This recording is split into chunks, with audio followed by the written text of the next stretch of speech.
I'm Dr. Enjoy, your host, and we are at week 25. Woohoo! Thank you for coming. Thank you for watching.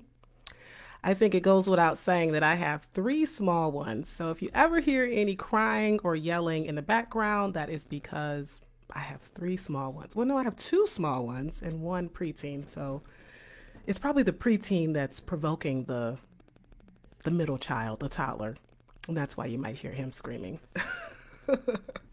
I'm happy to be here though, but I try to wait till there's a quiet moment to start. So, anyhow, I'm here now.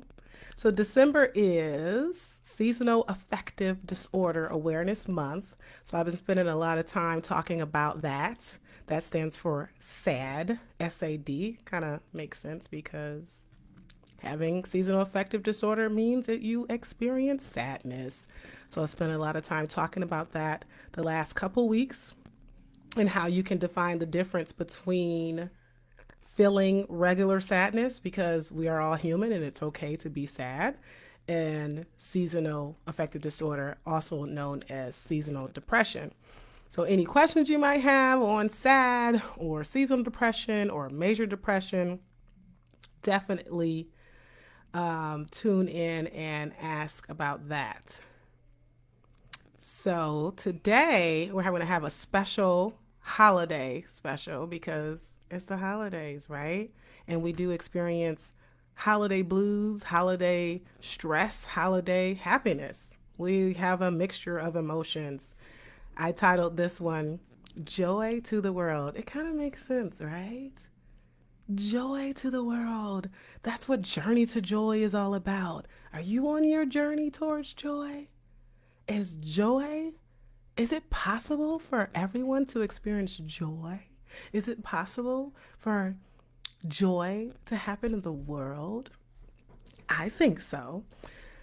There was an episode a couple months ago where we talked about whether or not you can choose joy or if it's just simply an emotion that comes upon you.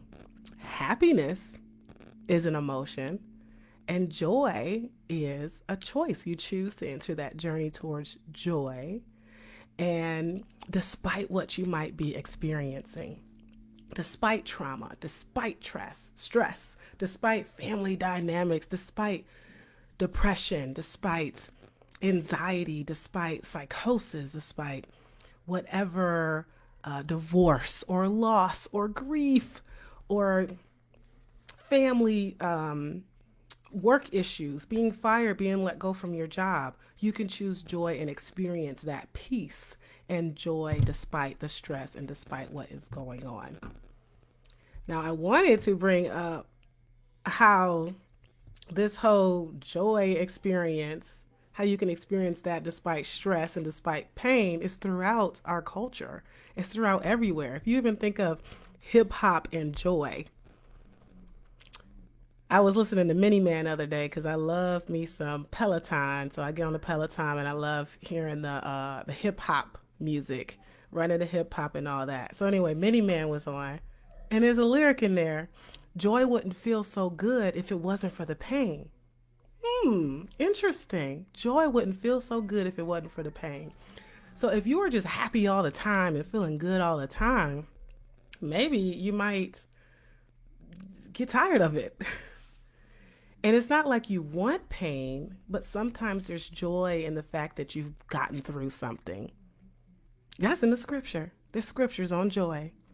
James 1, chapter 1 and verse 2, count it all joy when you fall into various trials. Count it all joy when you suffer. Because knowing that testing your faith produces patience, and patience has its perfect work, that you may be perfect and complete, lacking nothing. That even works for people who don't believe in what the scripture says. I believe what the scripture says, but I'm just saying it plays into a lot of what we talk about in life, the pressures of life, resistance, trial, tribulation, stress. That creates strength. It creates growth. It's so nice to go through growth and be a better person, a better you. Being your best self, that authenticity, That is important and helps with experiencing joy and experiencing joy despite pain. When I first learned about why a butterfly can't be helped out of its cocoon, I was like, oh my gosh. Most of you probably know where I'm going here. But a caterpillar, what does it do? It goes into a cocoon and it stays in its cocoon for a while. I don't know how long. I used to collect caterpillars actually. I used to collect them in a jar when I was little. And I would watch it go into a cocoon, but it actually never turned into a butterfly because I guess I didn't poke holes in the top of the jar. So it just probably died. But anyway, that's not the story I'm going to tell.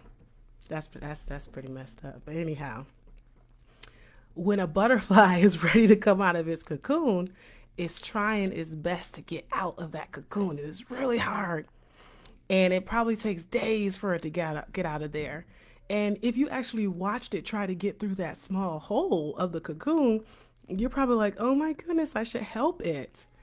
It's struggling. Don't you know if you were to help a butterfly out of its cocoon, it will die? Because when it pushes itself out of that small hole, it's actually using all of its strength and the juices and hormones and chemicals and whatever gets released through its wings so that it can have enough strength to get out and fly and finally be a beautiful butterfly. I'm sure it's pretty painful trying to squeeze through that small hole. Joy without pain. Is that possible? It might be possible, but the point is that you, of course, can experience joy with pain or joy having had that pain because it creates growth and strength. And that resistance getting through that small hole is what makes you into the butterfly that you can be so that you can fly and get to your dreams and fulfill your purpose in life and do everything that you've been wanting to do and trying to do and needing to do. The analogy is also the same with exercise, working out. Seriously, if you're trying to gain muscle and gain some strength, can you do that by lifting some feathers? Can you do that with a 1 pound weight?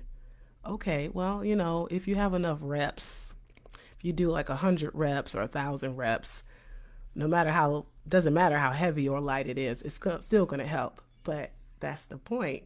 If it's a lot of reps, then it causes that pain. And with that pain that you're doing something.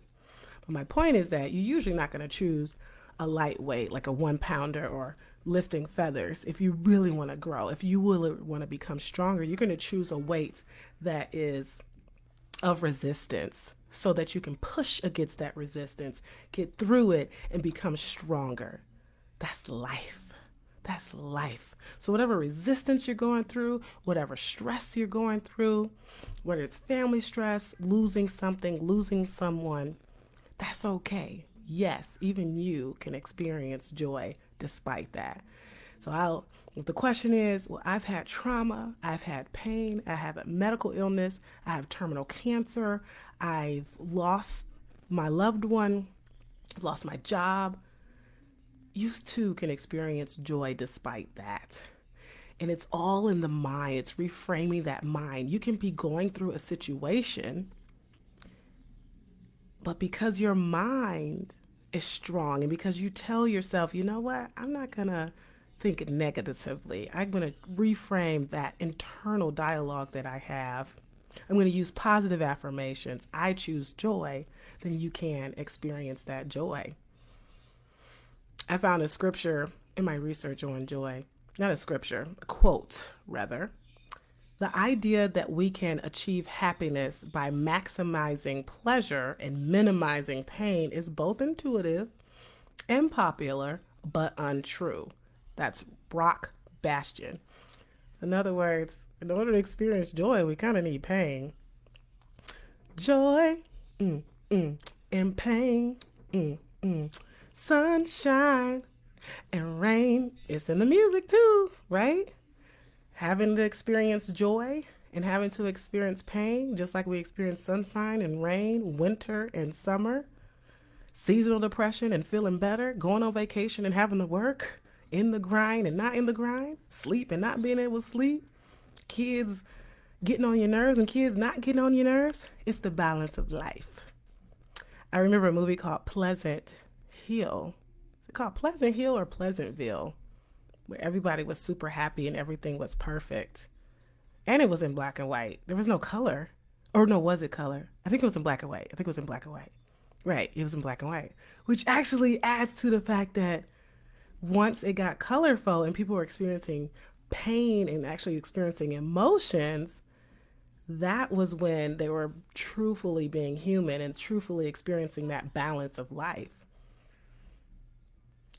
So if you really think of it that pain comes with joy, it allows you to embrace what you've been through and embrace your stress. Don't go looking for it. I'm not saying, oh, I'm not stressed out. I don't have nothing going on. So then you go look for it. I'm not saying that. I'm talking to most people who's hearing this, who is going through something and letting you know that yes, despite your pain, despite your stress, despite your trauma, you can experience joy.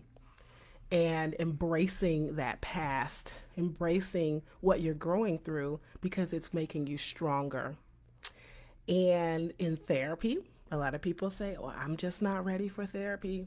I don't want to talk about it. It's going to make me cry. It's going to make me anxious. It's going to make me do all kinds of stressful emotions, all kinds of things coming out. That pain is a part of the process. It's the beginning parts. And then you will see the joy on the other side. So, joy and pain, joy to the world. Yes, the world can experience joy despite pain. And that is a part of the process. Embrace the pain, embrace the suffering, the loss, the illness, whatever it is you're going through so that you can grow. That's resilience, being able to bounce back, choosing joy despite the stress. What have you gone through where you feel like it's not possible to experience joy? What have you gone through where you feel like you can't choose joy? Hmm? Says who? Why can't you? Even if it's a clinical depression, even if it's a psychosis, some type of mental disorder, you still can't experience joy. Getting the treatment that you need, seeing a psychiatrist, seeing a therapist, staying on that medication. Maybe that medication has caused you some side effects and you're like, I don't want to take that medication. I'm going to stop it. Just because a psychiatrist picked one medication for you doesn't mean there's not another one. They want to hear from you. We want to hear from you. I want to hear from you. If I started you on medication, come tell me that medication's not working out for you, or that you feel like a zombie, or that you feel like it's changing your personality, which is not possible. I think some people would love to have a medication that could change their family member's personality. That doesn't actually exist. If it's changing your personality, that's not the goal. If it's making you a zombie, that's not the goal. If it's making you sleep all the time, that's not the goal. Go back to your doctor. Don't just stop your medication. We hear you that you have the side effects, and we will stop the medication and we will try another medication. Or what I really do, because I'm not a pill popper, just because I can give prescriptions for medications, that's not the first go-to. I'm always talking about therapeutic strategies, what you can do instead of a medication or what you can do along with the medication. Research shows that medication with therapy works the best. Medication works good, therapy works good by itself, but medication plus therapy works even better than those two alone. So I'm always making sure you're maximizing therapy. When you go to therapy, what's your goal in therapy? Are you just in therapy just talking to the person and that's it? Like, oh, I just talked about my day. You didn't learn anything. You need homework. You should take away homework from therapy. And you should be working on that between your therapy sessions. Therapy doesn't just end just because you left them or just because you ended that virtual session. So you should be working on therapeutic strategies every single day. If you have a list of coping skills, a list of positive affirmations, a list of homework, or you're doing cognitive behavioral therapy where you are writing down thought traps or your thought diary, and you're supposed to be coming up with alternative positive thoughts instead of those negative thoughts, do it. Do your homework. Just like in school, you don't do your homework, you're going to fail. Same way with therapy. You don't do your therapy homework, you're going to fail. And what does failure look like when you're not doing your therapy homework? It means that the next time that stressful thing come out, you're going to have that panic attack again, or you're going to get into that depressive episode again. You don't want that because you want joy. There's no reason not to want joy. So doing the therapeutic strategies are very important, and seeking that help even when you are diagnosed with something. Of course, I talked about sadness, regular sadness versus seasonal depression or versus major depressive disorder. So, seasonal depression comes around October, November, January, February, the winter months. And of course, major depressive disorder is all year round. So that is throughout. And even if you're diagnosed with a disorder, it doesn't mean that with treatment you can't experience joy. It's just a matter of getting that treatment. Just like if you are diagnosed with diabetes, you have to be compliant with the treatment, and then you will will be healed from your diabetes, or it will be controlled. So having controlled depression means you are experiencing joy. Reframe your mind. It's all about that. Our mind is deep and vast, and it's a whole nother world. We can create so many different things that aren't true in our heads. Our perspective can be biased, doesn't make it true. Just because you think what that person said is against you, or that you're awful, or that you're fat, or that you can't lose that weight that you need, or that you'll never make money, or that you'll never find your purpose, just because you think that doesn't make it true. That's just a thought. So focusing on reframing your internal dialogue, reframing the thoughts that talk to each other. Now, if you have some voices, that's different. You can't control it. And you experience hearing voices that sound like they're outside of your head, but then you realize nobody else can hear that. That's a hallucination. If you have a really strong thought that gets in your head that you can't get out, but it doesn't sound like an external voice that others aren't hearing, that's an intrusive thought. It's an unwanted thought. So if you're having those, and it's not like you can control it and you can easily say, well, let me think of an alternative thought, then that's a sign to seek help. That's a sign to see a therapist and to see a psychiatrist. Hallucinations usually are treated with medication. If it's a hallucination that is not causing you to do harmful things or interrupting your sleep or your job, maybe you don't need a medication for it, but maybe you have therapy to help deal with it. Hallucinations can be due to what you're putting in your body, so a medication or a drug. So staying as clean as possible is important. Go back to I don't know what week that was, but that was in September that it was recovery month. So if you are struggling to recover from a substance, you can go back and listen in on that. But again, getting help for that is what helps. So if you are experiencing hallucinations, see a doctor as far as if there's anything medical going on. Medical conditions can lead to hallucinations as well. So medications, a medical condition, or drugs. Yeah, that was the other thing. Or alcohol. Withdrawing from alcohol can cause hallucinations. Yeah. So joy may come with pain, and that's okay. Joy may come with stress, and that's okay. You can experience joy. The world can experience joy, which is why we say joy to the world. I'm Dr. Enjoy, bringing you Journey to Joy Live. Thank you for listening.